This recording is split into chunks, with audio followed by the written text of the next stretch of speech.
It is my great pleasure and privilege to introduce to you my colleague, esteemed colleague from Fuller Theological Seminary, Dr. Dwight A. Radcliff, Jr., who's going to give the plenary address this morning. He is the Assistant Professor of Mission, Theology, and Culture. Quite a lot to do there. Obviously, the intersection is the key thing. He's been holding that post since 2019. And at the same time, he is also the Academic Dean for the William E. Pennell Center for Black Church Studies. Prior to coming to Fuller, Dr. Radcliff taught at Vanguard University, Azusa Pacific University, and the Southern California School of Ministry. While completing his MDiv in Fuller's School of Theology, he was recognized with several awards and scholarships, and he got more awards and scholarships while doing his PhD in the School of Intercultural Studies, nicely crossing the intersections at Fuller at that time. He completed postmaster's studies at the Pontifical University of St. Thomas Aquinas and at the University of Oxford. His dissertation was entitled The Message, a hip-hop hermeneutic as a missiological model, and portions of that have already been published in the Journal of Hip Hop Studies and presented lots of places and now here. He lectures in seminaries, universities, and conferences on topics ranging from urban church planting, culture, theology, preaching, social justice, millennials, and evangelism, and has taught and spoken in a wide range of places, both at home in the US and also abroad. He previously served as a deputy and a chaplain with the Los Angeles County Sheriff's Department. So he brings some very interesting life experience. And during that time, he received recognition and commendations from city, council, state, and federal officials. He has over 20 years' experience in pastoral ministry and currently serves as senior pastor of the Message Center in Gardena, California, jointly serving with his wife, Deshawn Jones Radcliff, who serves as the church's director of administration. They have two daughters, Deshawn and Dominique.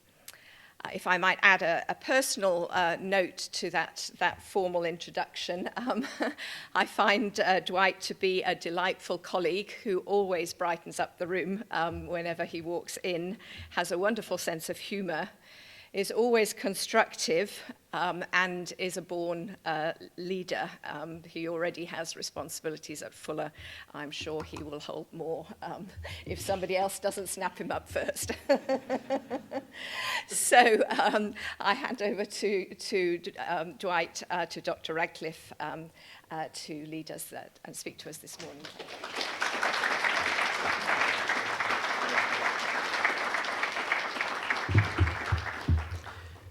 Good morning. I like to embarrass her. This is what my youngest has done to my iPad. She wants to always have me remember that she's in control. Give me just a moment here. I want to express my gratitude for being here and with you all this morning. There are some faces around here that I'm very appreciative to. Dave Scott in 2015 helped me navigate the somewhat changing and ever-evolving application process into the PhD program in intercultural studies at Fuller. Christine helped me and encouraged me to publish the Blackish Missiology article that I wrote. And Dan has been on my head inviting me constantly. So I'm grateful to a host of colleagues for being here. Thank you to Ben and our growing relationship and conversations, to the committee that is responsible for this invitation, to Jennifer, my secret texting buddy, that helps me as a sounding board. I'm grateful to my wife, Deshawn, our daughters, who are definitely the most profound and prophetic voices in my life right now. Pray for me. Let me begin by saying I have a daunting task ahead of me, and I'm going to enjoy the entire ride. Let's go. Remixing the Center, Missional Frameworks from Young Adult Lenses via Hip-Hop Culture. Several publications have arrived at convincing definitions for hip-hop culture. As I have mentioned in my dissertation and in my contribution to Formation for Mission, concise definitions are complicated because hip-hop is indeed several things collectively and individually. When I speak of hip-hop, I'm referring to the urban culture that seeks to express a lifestyle, attitude, or theology that rejects the oppression of the dominant culture and seeks to prioritize Black voices from the margins, along with their histories, experiences, realities, and perceptions. However, the primary expression of the culture is musical. It is poetic. It is artistic in nature, and it borrows heavily from the African diaspora. Most people are familiar with hip-hop culture via the popular medium of music mediated through the industry's music charts and through popular particular artists with celebrity outside of the culture. People like Jay-Z, Kanye, and Drake tend to be the more popular artists that people outside of the culture think of when someone mentions hip-hop. In the case of Jay-Z, being married to Beyonce doesn't hurt. Doing interviews with the likes of David Letterman are ways that people that are outside of the culture are often introduced to him. With Kanye West, it is likely via his connection to what I call the Kardashian industrial complex, or his repeated political and social antics that are not rooted in the culture. And for Drake, he is often best known outside of the culture for being a crossover artist, as someone who crosses over between television and music media while also crossing over national borders, entertaining audiences in Canada and in the US. And most recently, for those that get the inside joke, he's been known for being crossed over by Kendrick Lamar. It's an inside reference. I'll be more than happy to unpack that with you at lunch. The point that I'm trying to make is that hip-hop as an actual culture or a subculture in the U.S. is not widely understood by the larger populace. Aside from a few songs, a few artists, people don't know. The actual history may be casually identified, but is often not the attention of deep reflection. Entering into the Nixon administration, there was a large focus on law and order. While there were policies simultaneously that were enacted and practices reinforced that continued to actively marginalize African diasporic peoples in the United States. In particular, for hip-hop, African Americans and Afro-Caribbeans living in the Bronx and upper Manhattan boroughs of New York City.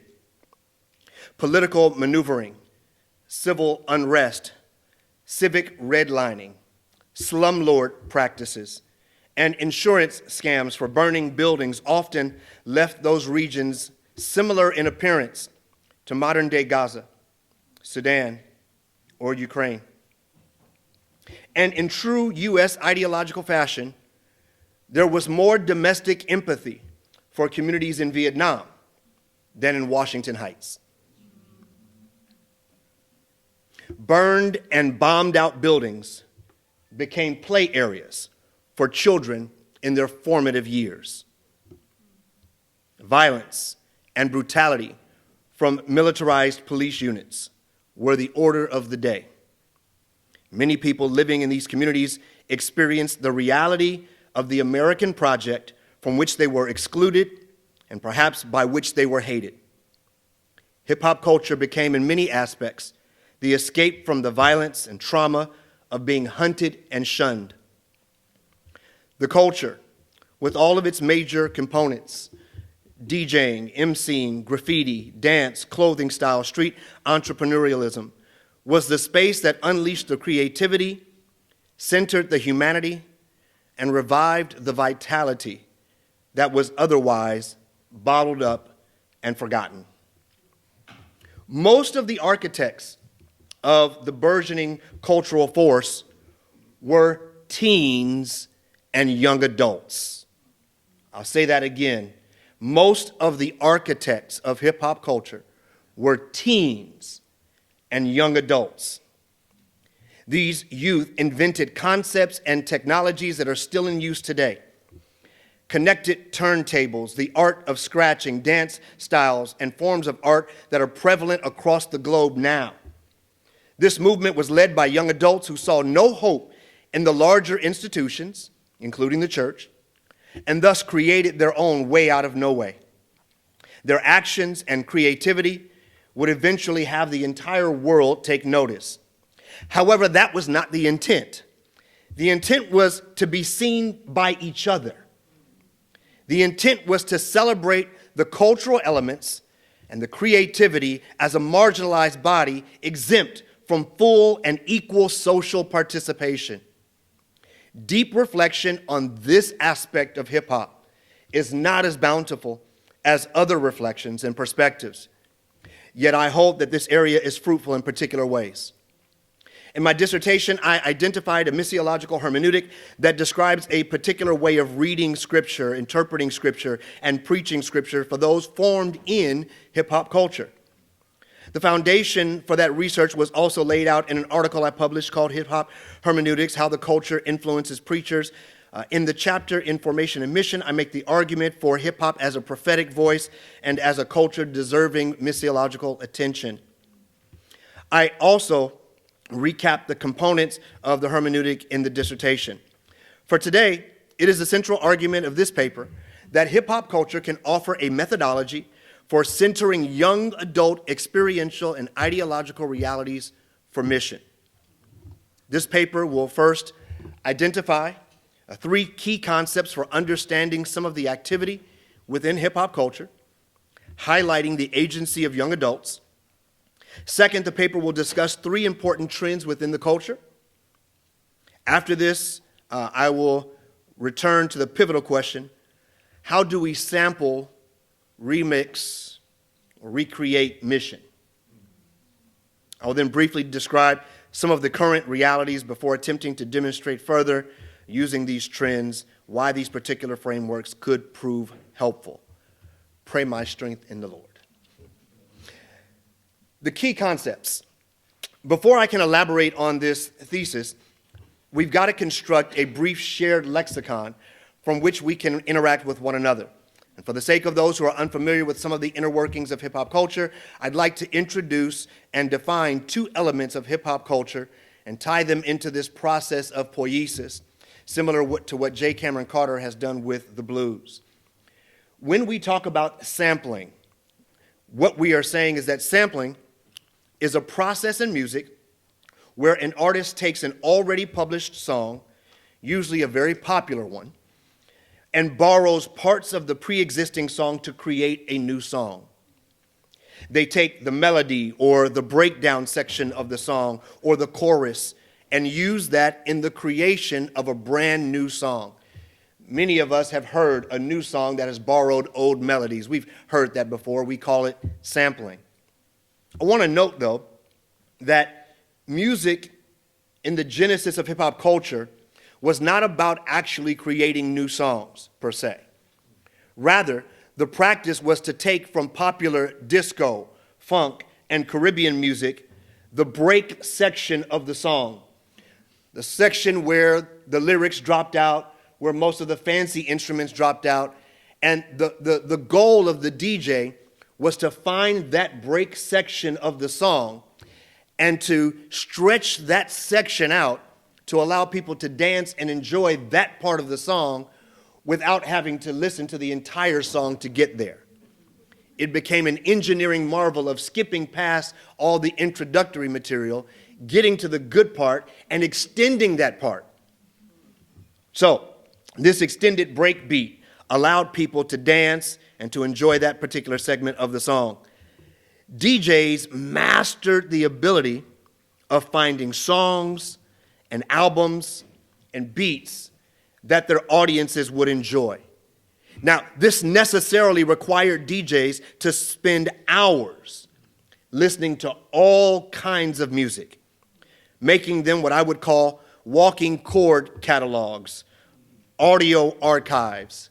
I'll go back a little older, Rolodexes of records. And it gave them a mastery of melodies. They acquired large libraries of albums and a vast pool of knowledge to draw from, not unlike many of us that enjoy doing our Zoom sessions in front of our filled bookshelves. Sampling accomplished several things in the early days of hip-hop culture. It was a way of celebrating and honoring the music of the day. Second, it introduced some music and sounds to younger generations. Stick a pin there, we'll come back. Last, it allowed for the creation of new opportunities as the songs would blend or lead into the next song, putting two songs in conversation that would not otherwise be so. Let's talk about remixing. Remixing is a similar term, but very distinct. This term, remixing, we need to be somewhat familiar with. Remixing is the practice of taking an existing song and keeping the lyrics, but changing the melody or the rhythm. Hence, you can take a song that was originally written to a Latin beat and change it to a Guyana or Tamil style. You can add a djembe or make it drum heavy or a tambourine and really take it to church. The essence of remixing is usually to keep the lyrics the same. In remixing, you don't change the lyrics, you change the beat. However, the remix takes the song that was previously located in one genre, one style, and reimagines it for a completely different context. The new rhythm and melody will have creative control over what parts of the song get used and in what order. Usually, a remix keeps the previous structure of the song, but it doesn't have to. Which leads me to poiesis. And as you can probably hear, there are a number already of missiological implications with these two concepts. I see some of you that I know already jotting your notes. I see you. But before engaging them missionally, let me also explain how I'm using poiesis in this plenary. I do not mean to infer a type of ex nihilo creation. Rather, I am leaning into the production or formation aspect of the term. Architects of hip-hop culture took what was available to them and began to create something else from what existed. For example, a party host may take the cover off of a streetlight cover and hotwire their sound system in order to create an outdoor party. Perhaps a DJ might use the community room in their housing complex to host a party to help their family pay the rent for that month. Artists without after-school programs or arts in their schools took to painting on subway trains and empty billboards and vacant lots, and those subway trains would carry their art and carry their messages and their braggadocious and bold stylings into other neighborhoods.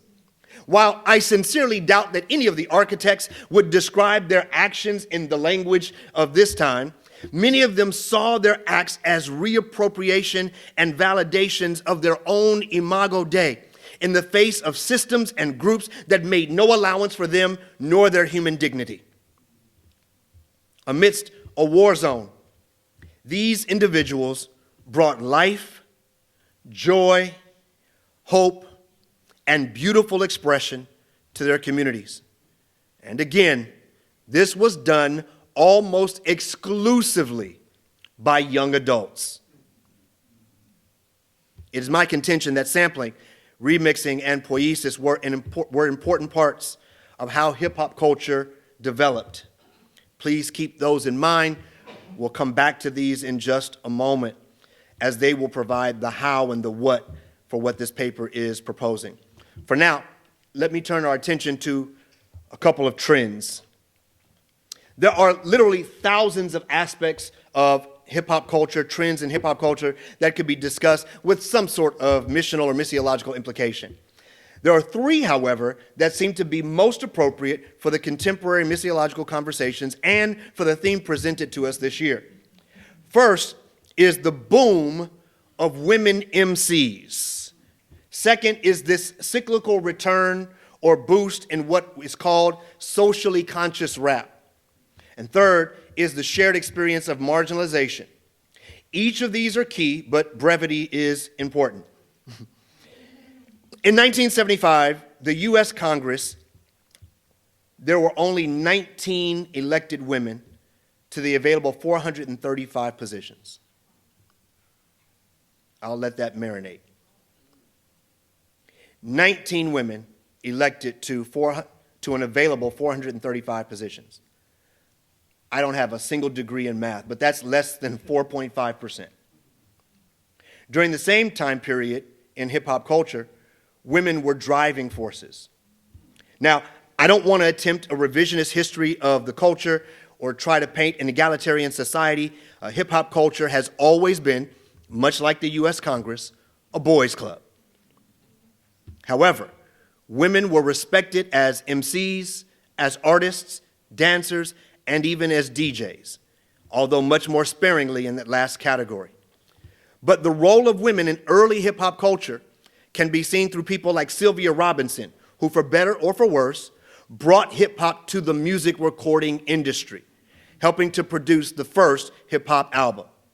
She was at one time the sole hip-hop power broker, the sole broker of power.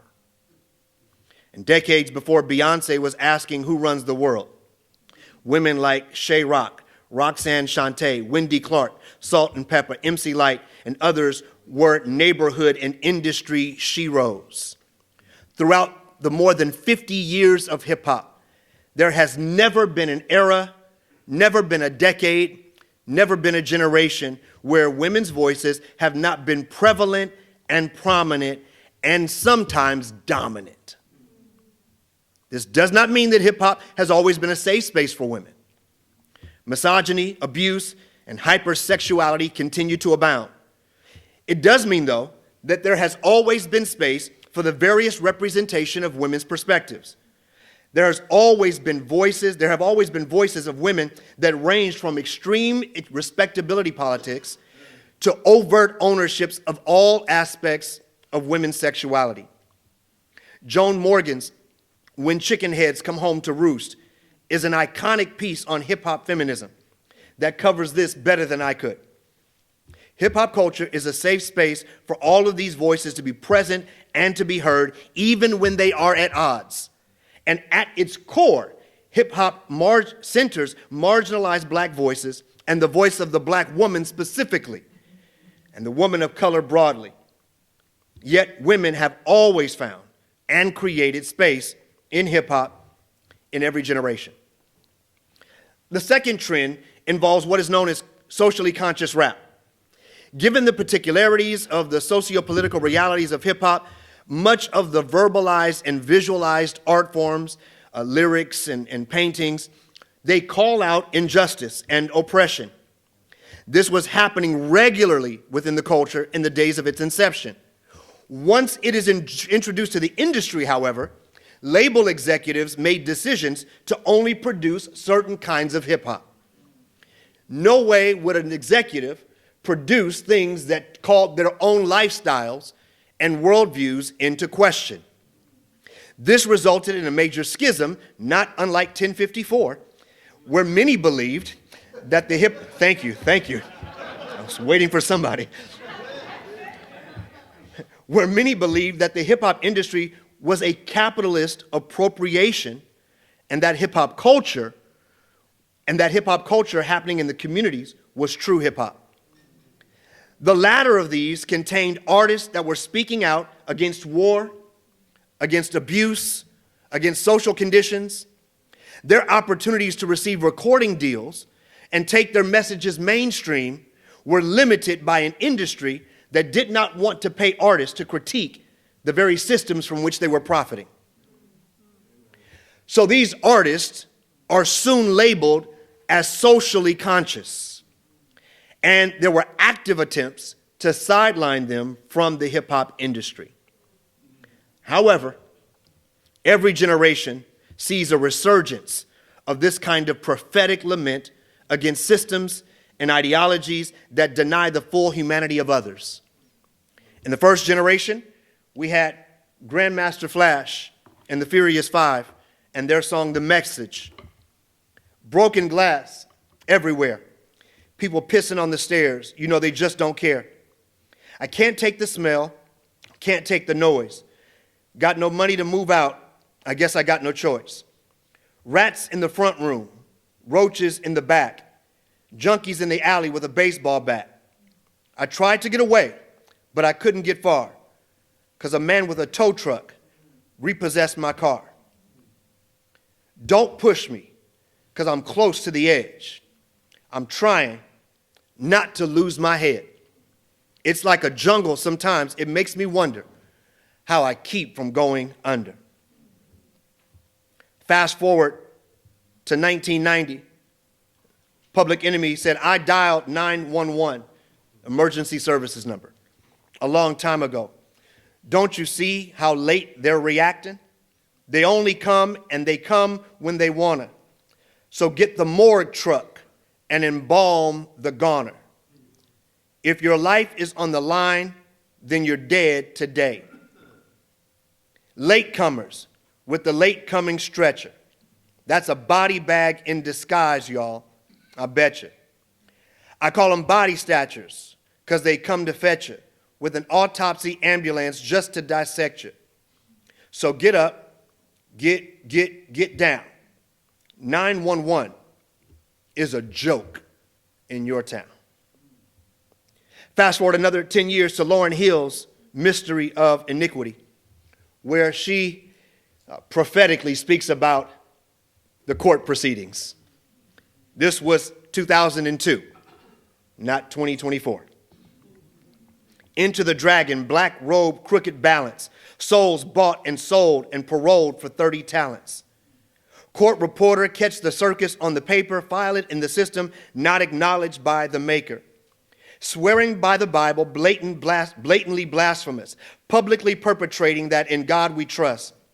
Cross-examined by a master manipulator, the faster intimidator, receiving the judge's favor. Legal actors, Babylon's benefactors, masquerading as the agency for the clients, hypocritical giants, morally non-compliant, orally armed to do bodily harm, polluted, recruited, and suited judicial charm. And the defense isn't making any sense, faking the confidence of escaping the consequence. If you skip forward again, you'll find artists like Donald Glover, also known as Childish Gambino, who gave us This Is America, or people like Lecrae and Kendrick Lamar and T.I., who constantly reflect on systemic racism and injustice in the United States and globally. Within every generation, these unpopular popular opinions rise and are championed by men and women who are often relegated to a category of socially conscious rap, not unlike social gospel. But in the words of Maya Angelou, still they rise. This has been seen in the last few weeks, for those that have been paying attention, in a rap battle between two of the more well-known MCs in hip-hop culture. Many believe that this battle between Drake and Kendrick Lamar is this constant schism between commercialized hip-hop, represented by Drake, and more street-level hip-hop, represented by Kendrick Lamar. Strategies and content aside, majority of the culture overwhelmingly leans towards a street-level culture over the industry. This last trend I want to talk about can get a little muddied, but that is this shared experience of marginalization. While it is true that centering marginalized experiences is part of the core identity of hip-hop culture, it is not true that it is always the lived experience of the individual sharing the experience. One of the fallacies of the culture is that the artist telling the story is doing so autobiographically. The narratives portrayed in hip-hop do not always belong to the artist. There is a very delicate balance of representation, embellishment, and authenticity within hip-hop culture. An artist may be allowed to tell their own story. They may be allowed to tell the story of someone they know personally. They may also be allowed to tell a story that is representative of a group, or a story that is actually complete fiction. And an artist may also be able to tell either of these stories from a stance where they are portraying it to be their story or implying truth in the story, or they could be vague about the origins of the story. What is vital, however, is that the artist has credibility within their own culture to tell the particular story. This is what is meant by authenticity. It is also a complicated dance, to say the least, yet it offers some form of explanation for how some people see a white artist born into U.S. poverty as having more authenticity than a black Canadian-born artist who grew up middle or upper class. And the same can be said in reverse. Some artists speak on behalf of communities that don't have widespread representation. Some artists speak on behalf of their own communities. And some artists speak on behalf of larger concepts. This opens the doors for conversations around appropriation versus appreciation, authenticity versus tokenism, shared power versus manipulation. It is common in hip-hop culture, though, for lived realities of marginalization to be centered and for the authenticity of voices to be debated. So, in light of all of this and the theme of our conference, how do we focus or center young generations as agents of mission? What would it mean to sample missionally? What would it mean to remix missionally? What does poiesis look like missionally?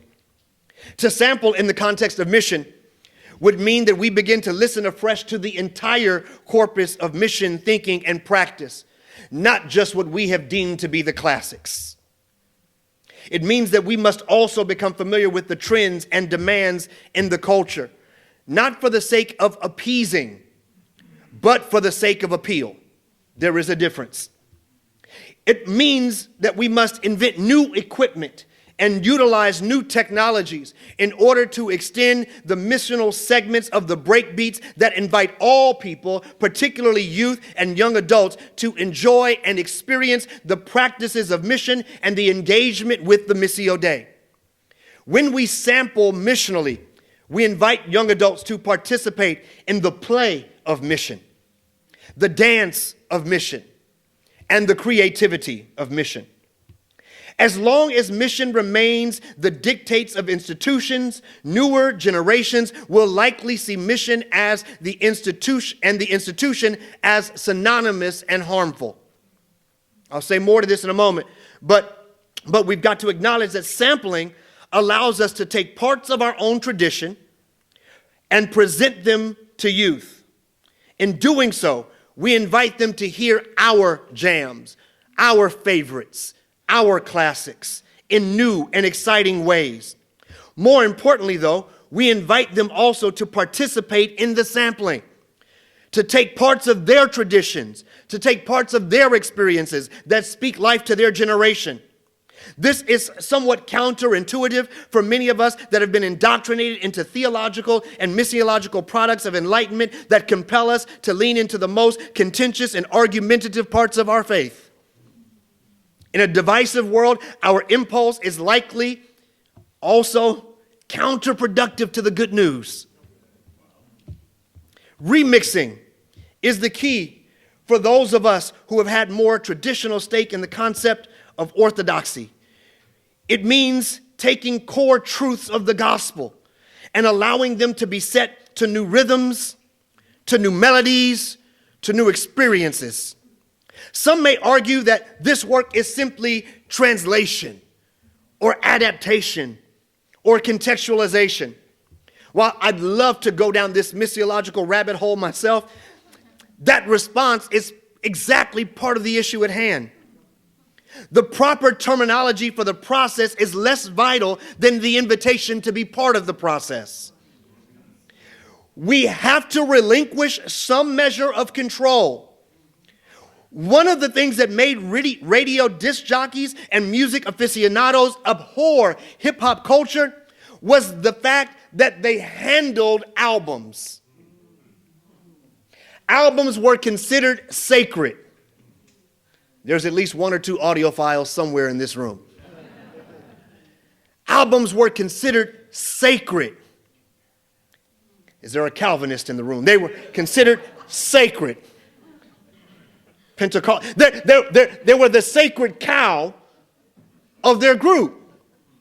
And hip-hop culture dared to touch, to scratch, to mark on the sacred cow of the industry.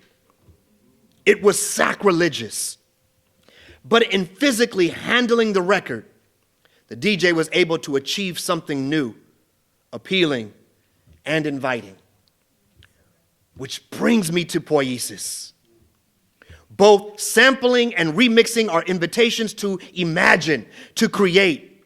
Essentially, engaging young adults in this fashion is about providing freedom for creation and then engaging in conversation about the creation, rather than trying to control the process of creation itself.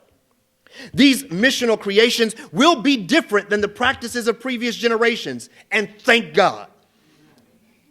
Instead of placing our adult control obsessions on the creation, I offer that we instead focus our energies on the sources.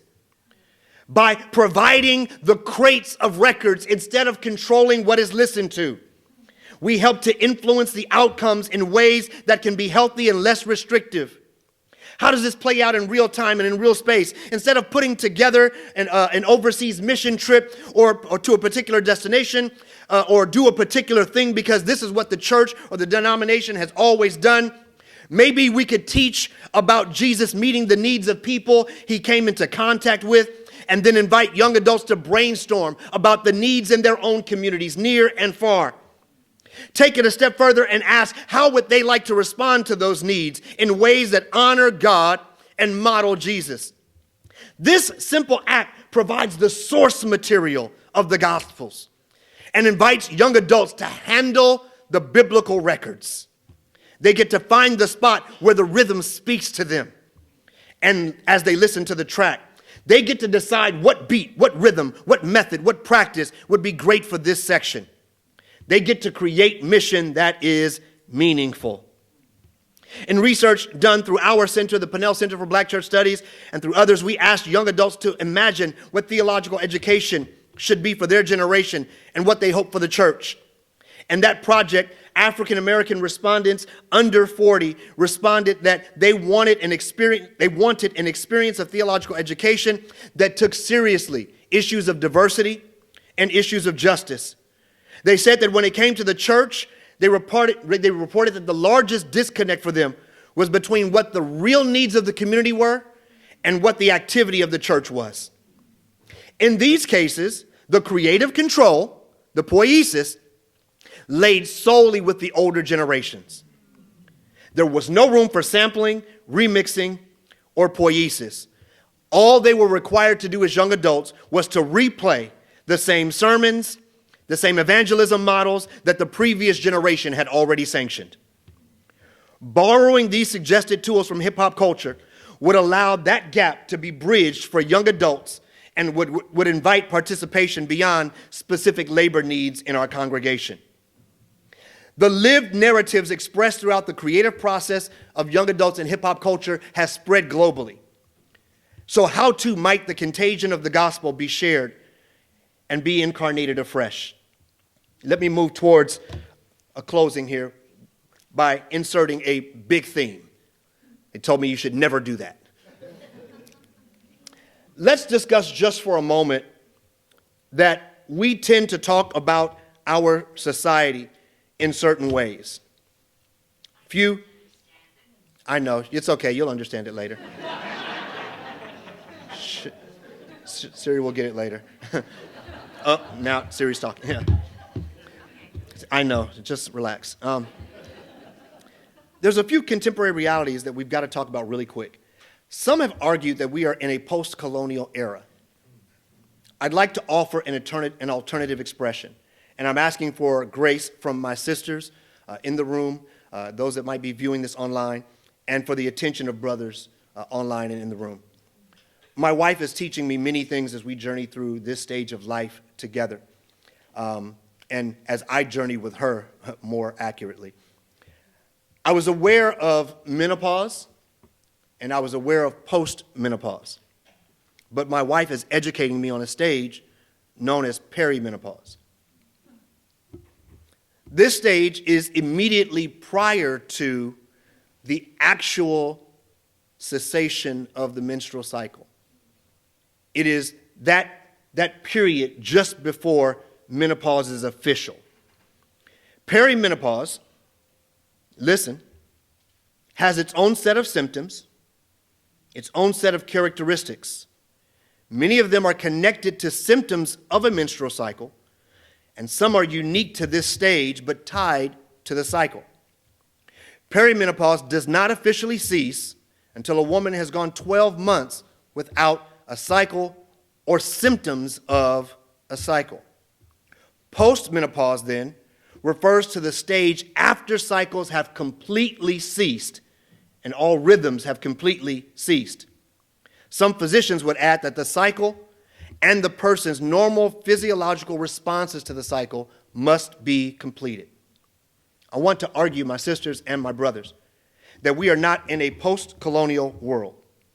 Still today, the rhythms and cycles of systemic oppression, national violence, dehumanization of groups of peoples, and the taking of land and labor continue with great force and with great regularity.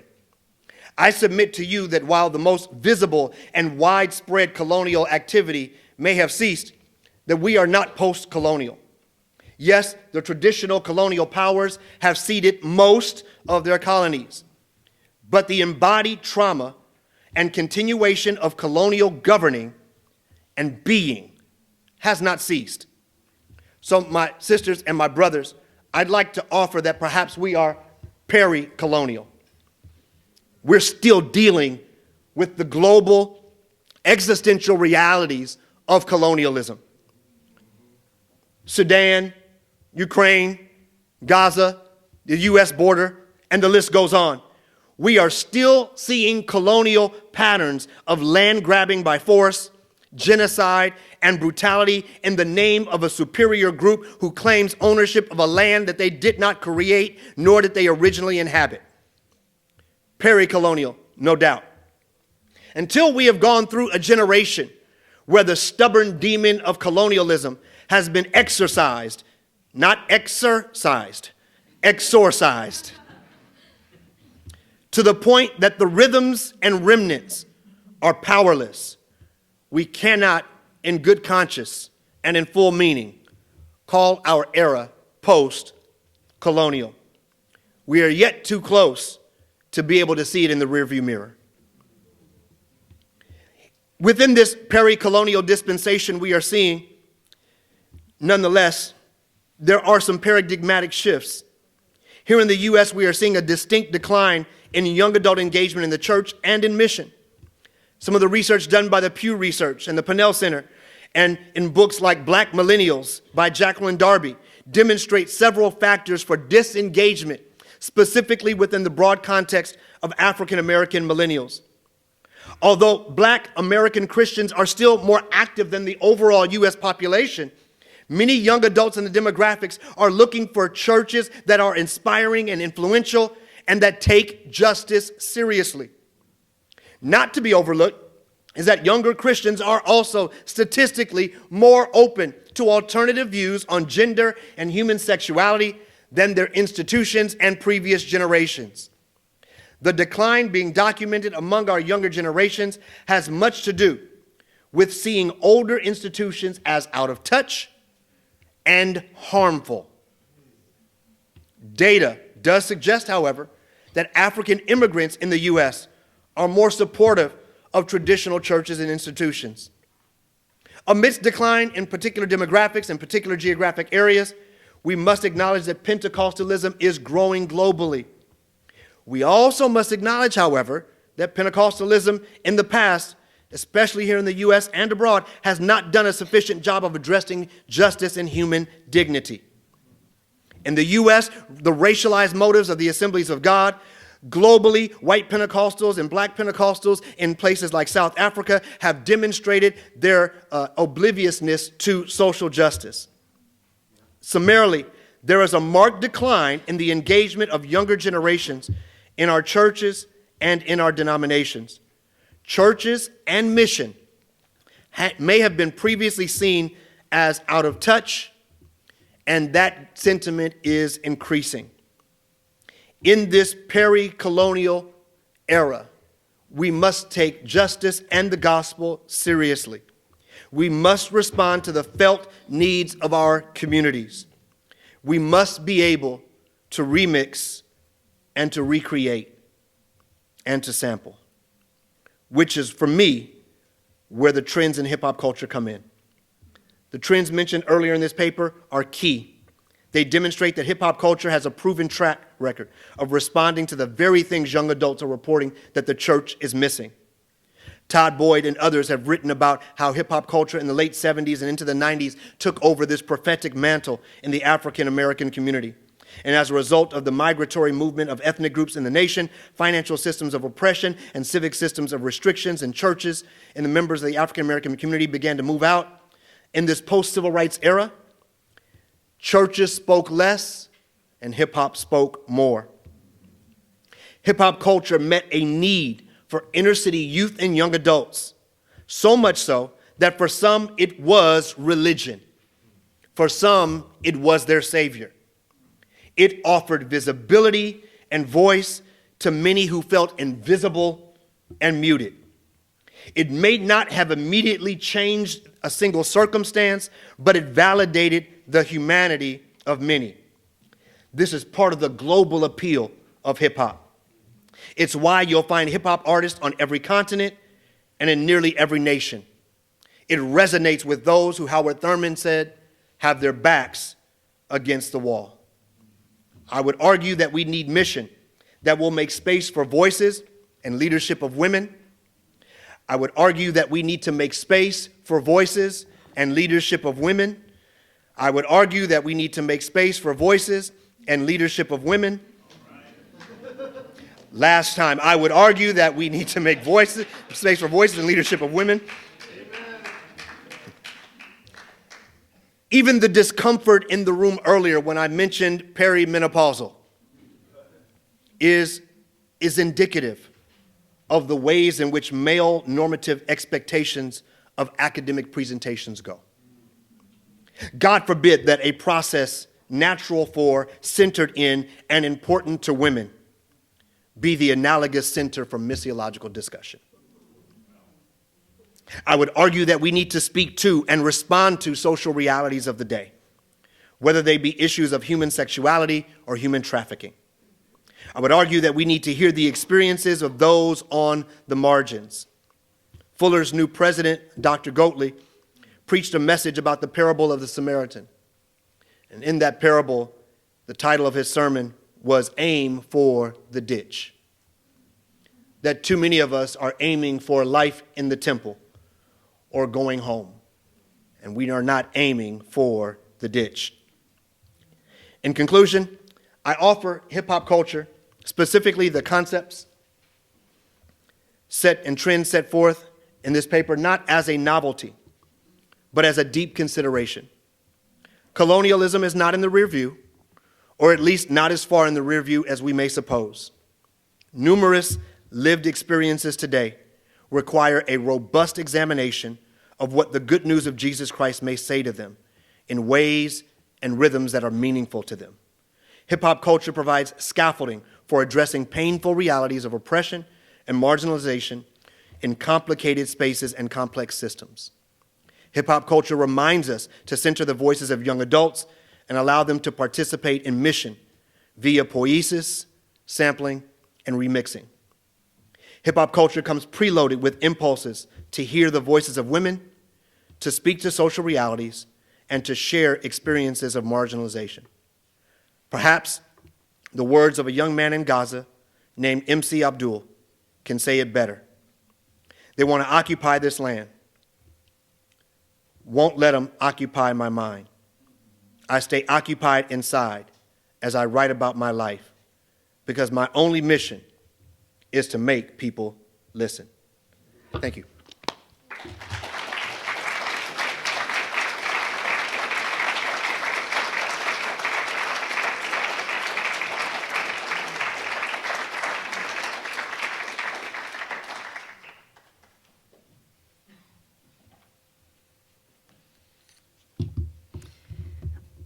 Thank you, Dr. Radcliff, for the powerful exploration of hip-hop culture, lived youth experience, lived female experience in the world as a lens to think about this time and the space that we inhabit. Thank you for sharing yourself with us as an artist and a scholar of the deepest sort and the most creative kind. Thank you, Ben, for inviting a number of junior scholars, which I joined Allison with saying I'm actually middle-aged. So it is a commentary to listen to when we are junior, but I thank you for the intentionality of creating space, both in worship and the focus, and also in the space for response for those of us who do find ourselves being very junior to engage this thought. What I have to say as a response, my name is Jennifer Aycock. Some of you know me. And I'm honored to offer a response. I want to try to keep it brief in light of time and getting to your questions because I have so many things to think and say because it was so rich. But what I want to name is that I'm between institutions of Hood Theological Seminary, which is the seminary of the African Methodist Episcopal Zion denomination, which is the historic Freedom Church in America. Born out of segregation of religious spaces. And I am on my way to James Madison University, a name that does not resonate with freedom or desegregation or liberation. And so as I read your paper and engaged it today, I found myself thinking many times about what, as a white woman, I have to hear and to listen to in these in-between spaces. And what are the stories that continue, that you pull out to speak to us, to let speak to us. And I was taken back into two stories that I actually want to start with a story, and then I have a couple of questions. But when I was in college ministry, both in France and in the States, I had a student who had never read the Bible, not religious, from the Midwest, start reading the Bible in our Bible study. And she was like, oh man, Genesis 1-3, this sounds a whole lot like this lyric from Sarah Bareilles. I didn't know who Sarah Bareilles was at the time. She was new on the scene. And I was like, go get me the lyrics, come to my office, we're going to talk about that. So we held Genesis 1-3 alongside the lyrics of Sarah Bareilles. And I let her tell me what was the beginning of this Christian story in our imagination out of that Bareilles song. And I would have never made those connections, but to listen to this 19, 20-year-old make those connections not only instructed me, I have no idea if she is religious today. I don't know that sometimes it matters. But what she did was made a connection between her lived moment and the lyrics shaping her with the story that was so familiar to me that it needed to be made at a distance through her encounter with it. I'm also reminded of the young man, actually, who occupied 7 years of my life in my dissertation. And his name was John Chilimbwe. And at 16, he left the Church of Scotland mission, frustrated with their practice, and moved over to work with Joseph Booth, who was, I call him the rogue Baptist missionary, who came in. He kept getting kicked out of all of the colonies because he caused problems for the colonizers. But John Chilembwe went to take up with Joseph Booth, and he had read scripture, Chilembwe had, and he said, I don't want to be baptized with a sprinkling. I want to get connected with the Baptist so I can be immersed. And when he was immersed, he sampled out of scripture the name John. Not as the one calling in the wilderness, although he eventually did, but as the one who had been loved. The man who continues to instruct Malawian Christians today of the pericolonial moment in which they inhabit.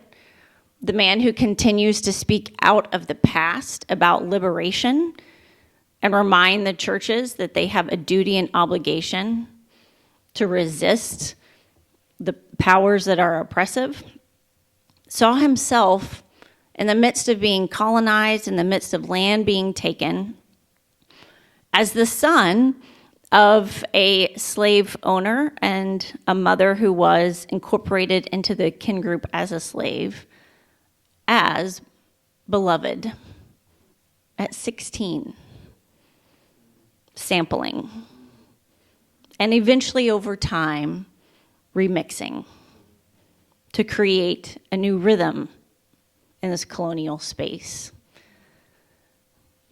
So I offer these stories as a way to invite us to think about the connections conceptually that you offer us this morning. How do I go back into this past, the story I've been sitting with for 7 years, and hear it anew through the conceptual lenses of hip hop culture? Taking seriously, looking deeply at the concepts of sampling, remixing, and poesis to reinvestigate the past that I've become somewhat familiar with. But then how then, in our current moment, do you invite us to take account for the reasons that young adults are disengaging frequently, but their engagement through disengagement is to call us to a new vision and new practices of mission. That is 9 times out of 10 from, into, and out of the margins. And lastly, what I want to name, this is just my opening comment. No, I'm kidding. I have a timer in front of me. I do, because I'm Baptist. But lastly, I want to deepen the discomfort. As I read this paper, and I've been working on the notion of colonial and post-colonial, Achille Mbembe, I would love to figure him out one day. That's the goal with my life, is to figure out what he's saying on the post-colony. And as I read this paper, I had this visceral, embodied reaction to your naming our pericolonial moment. I thought about what happens when we describe the colonial as peri and interrogate that as endemic to youth, how youth experience church, politics, society, and their faith. It's the last cycles, the long, unending menstruation, the unpredictability of pain and where it will hit and when, the hot flashes, the weight gain, the decreasing fertility, recognizing that there is an inability to conceive life on the horizon, that the conception of life, the birthing of life, will soon cease. So if you made us uncomfortable, perhaps I've pushed it a step further.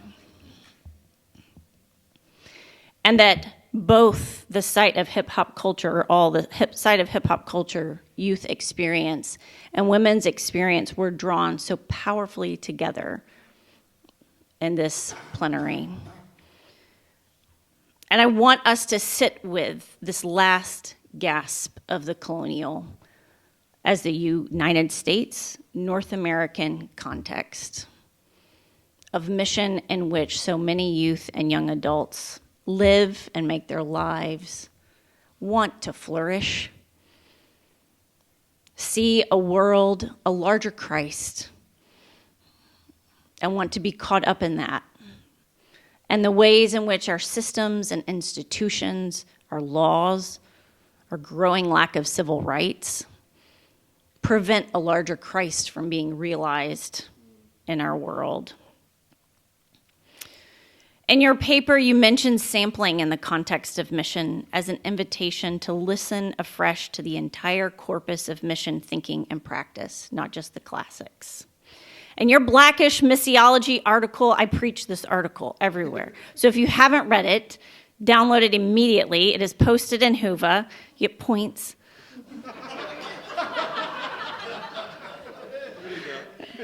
Download Blackish missiology. It was single-handedly one of the most influential missiology articles I read in the last 5 years. So just a question back to you is, this is why I'm freaking out as a respondent to you. I wonder if you could take a moment to name the classics that you have in mind, as well as the corpus to which you allude. Because I think what you have done for us this morning is expand the corpus in multiple directions. As I also read and heard your paper, I thought about the themes of ASM since 2021. Hybridity and hybridization, conversion, the arts, youth, young adult, and children, and spoiler alert, unity, coming in 2025. And I heard, and so all of the connections to these themes, and what I want to highlight in making those connections, which I just invite us to think about for ourselves, is that there's a tendency to sequester or treat Black cultures, and in this case, hip-hop culture specifically, which as you underscore is a myriad of cultures, as well as youth and young adult experiences as so particular. They aren't able to speak to or represent the universal conditions of human existence, the universal questions concerning human meaning, or the universal realities of human experience. And what Dr. Radcliff calls us to, I think, is to capture the universal and the particular of young adults' lived experience, to recognize the universal in and out of Black, specifically hip-hop cultures that can shape our missiological concepts and give new breath to missiological practice, missional practices. Your plenary, if we would allow it to, might draw our learning and missiological reflections into what is, by qualitative and quantitative accounts alone, one of the most significantly globalizing cultures, not only resonant with youth, but created by and for youth on the margins, from the Bronx to the Parisian suburbs, to Lagos, to Cape Town, to Puerto Rico, and so forth. There is not a landscape today untouched globally by hip-hop culture. And therefore, there is not an artistic, vernacular, or social context wherein youth have not been at the forefront of sampling and remixing fashion, music, political movements, social movements. Can our missiological thinking and our missional practices be and become just as dynamic? So in closing, I mentioned my own embodied experience. I mentioned the stories that I want to connect this to. But I want us to think about also as a society. What is the peri-colonial moment in which we as a society are existing? Perhaps if we take a moment to look around, we might find evidences of the last gasps that we may be afraid to let go of and release. And yet what might be on the other side of this peri-colonial moment as a society? I open this up now for a few moments of questions as we ponder.